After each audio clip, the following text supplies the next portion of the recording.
kasalukuyang mga panahon, napakalaking kaligayahan ang hatid ni Kimi habang siya'y masugid na nagmamonitor sa kanyang mga workout session at lubos na binabantayan ni Daddy Paulo. Napaka-cute ng mga sandaling ito, lalo na't nakatutok siya sa bawat kilos ng aktres habang sila ay nasa loob ng gym. Sa kabila nito, hindi may kakaila ang pagkakaisa ng mga tagahanga sa pagpapakita ng parehong aura ni na Paulo Avellino at Kim Chiu ngayon. Tila naaapektuhan na rin daw si Paulo ng masayahing disposisyon na taglay ni Kim Chiu. Isa pa sa napansin ng mga nakakita, tila't mas lumalabas ang kagandahan ng aktor ngayon, at maging si Kim Chiu ay tila may palatandaan ng tunay na kaligayahan na maaaring maramdaman mula sa kanilang mga puso.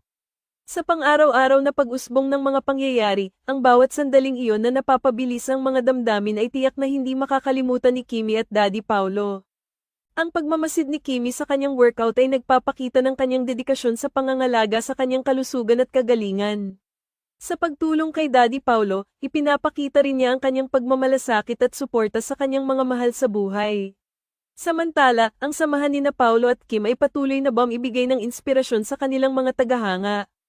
Ang kanilang positive aura at masasayang karanasan ay nagbibigay ng positibong enerhiya at pag-asa sa mga nakakakita at nakikilala sa kanila. Sa kabilang banda, napakalaking karangalan para kay Kim na maging bahagi ng kanyang fitness journey kasama si Daddy Paulo.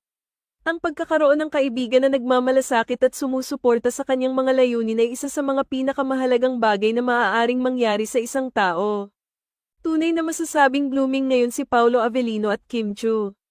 Ang kanilang pagpapakita ng kasiyahan at kagandahan ay naglalarawan ng masaganang puso at positibong pananaw sa buhay.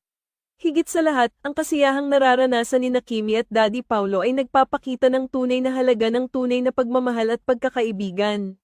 Sa bawat sandali ng kanilang pagsasama, ipinapakita nila ang kahalagahan ng pagkakaroon ng suporta at pagkakaunawaan sa isa't isa. Sa huli, ang kwento ni Kimi at Daddy Paulo ay hindi lamang simpleng pag-uusap ng kanilang fitness journey.